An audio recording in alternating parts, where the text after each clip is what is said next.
Graças a Deus, que a paz e o amor de Jesus nos envolva mais uma vez nessa noite de trabalho.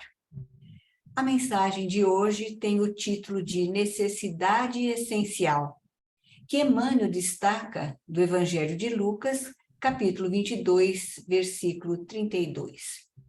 Lucas nasceu na Antioquia, na Síria, estudou medicina na escola de Alexandria, e conheceu Paulo nessa mesma cidade e se tornou seu fiel amigo. Foi um médico dedicado e companheiro de muitas andanças. Lucas não conheceu Jesus, não foi testemunho ocular dos acontecimentos. E além do evangelho que traz o seu nome, escreveu também o livro Atos dos Apóstolos. Nessa passagem do evangelho de Lucas, está contida a última ceia de Jesus com seus discípulos. Nessa ceia, o mestre transmite as orientações finais, anuncia os acontecimentos e empenha, mais uma vez, o seu amor e proteção a todos os que o aceitam como orientador maior.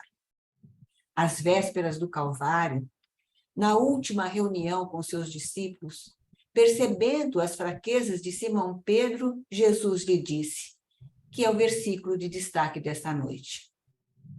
Mas eu roguei por ti para que a tua fé não desfaleça. E, na sequência, recomendou a Pedro que confirmasse os irmãos na fé quando se convertesse. Essas palavras do mestre deixam claro que Jesus rogou ao Criador para que a fé do apóstolo fosse fortalecida, para que ele, Pedro, não vacilasse diante de todas as provações pelas quais ele teria que enfrentar. A grande responsabilidade dada a ele. Pedro era um dos discípulos mais próximos de Jesus. E apesar de ter acompanhado o mestre durante 3 anos, diariamente, em seu íntimo, ainda não estava totalmente convencido da origem divina do Messias na Terra. Ele testemunhou todos os feitos maravilhosos de Jesus. E, segundo a declaração do Cristo, ainda não estava plenamente convertido. Por isso, ele recomendou a Pedro que confirmasse os irmãos na fé quando se convertesse. E Emmanuel nos faz refletir sobre essa passagem do Evangelho de Lucas, cujo título é Necessidade Essencial. Os temas de Emmanuel sempre começam pelos títulos. São títulos muito elucidativos que apontam rumos de entendimento e reflexões. Então, vejamos. Necessidade essencial. Na existência humana, na existência de todas as criaturas, há 2 partes. A material, representada pelas obrigações que a própria vida impõe, e a espiritual, representada pelos deveres relacionados com a alma eterna, a alma imortal. Ambas são respeitáveis, necessárias, importantes, porque integram o conjunto de necessidades humanas decorrentes da própria vida em sociedade. O que as distingue, contudo, é que uma tem o caráter efêmero e a outra tem caráter definitivo. A parte material da nossa vida é passageira, é transitória. A parte espiritual é eterna, imortal, imperecível.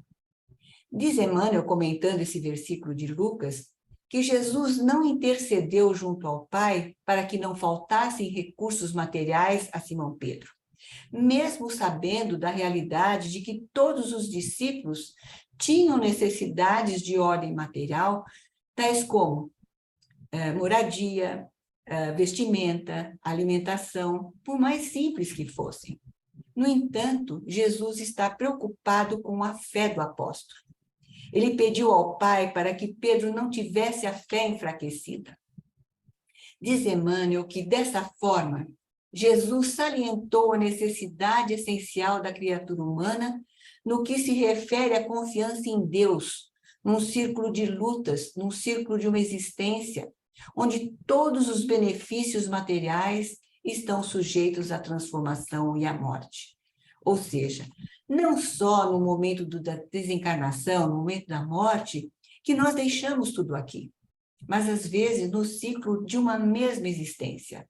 Então, quando colocamos a força da fé na condição da satisfação das nossas necessidades materiais, que são passageiras, como tudo que é desse mundo, podemos perder a fé quando os contratempos surgem. Infelizmente, é assim que se comporta grande parte da humanidade. Por exemplo, quando não falta dinheiro para realizar os nossos caprichos, temos fé em Deus. Julgamos que Deus está se lembrando de nós. Se temos saúde física, se fomos promovidos no trabalho, julgamos que Deus está do nosso lado. Ou seja, a nossa fé passa a ser assentada sobre as nossas condições de tranquilidade na vida material. E quando surgem as dificuldades, a fé enfraquece. Por isso, Jesus roga a Deus primeiramente pela fé de Pedro e não pela sua situação material perante o mundo. Dessa maneira, a fé independe das dificuldades do mundo material e é capaz de continuar viva e firme apesar de todas as dificuldades do caminho.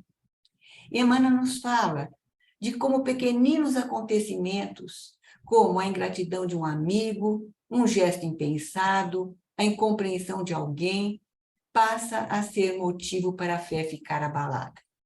Por isso ele diz que de todas as conquistas sublimes do homem atual, a fé viva é uma das mais difíceis e não se conquista em alguns dias. Então, quando Jesus pede a Deus fé para Pedro, isso também é algo que se estende a cada um de nós. Porque diante de todos os desafios da atualidade, das dificuldades maiores ou menores pelas quais cada um de nós estejamos passando, Jesus, do alto, ainda roga a Deus que fortaleça a fé de cada um de nós. E Emmanuel encerra ensinando a todos nós que devemos nos convencer de que a fé viva na vitória final do espírito imortal é bênção divina que nos sustenta a luz interior para a ascensão espiritual. Então, é necessário que prevaleça em nós o espírito calmo, a fim de que as inquietações não nos impeçam de ouvir os conselhos do Mestre que o Evangelho trouxe e que o Espiritismo revive. E antes de encerrar, eu queria desejar a todos um Feliz Natal, lembrando que o Natal de Jesus é a vivência dos seus ensinamentos no dia a dia. É buscar entender, perdoar e envolver com carinho os que trilham o mesmo caminho que nós. Uma boa noite, muito obrigada.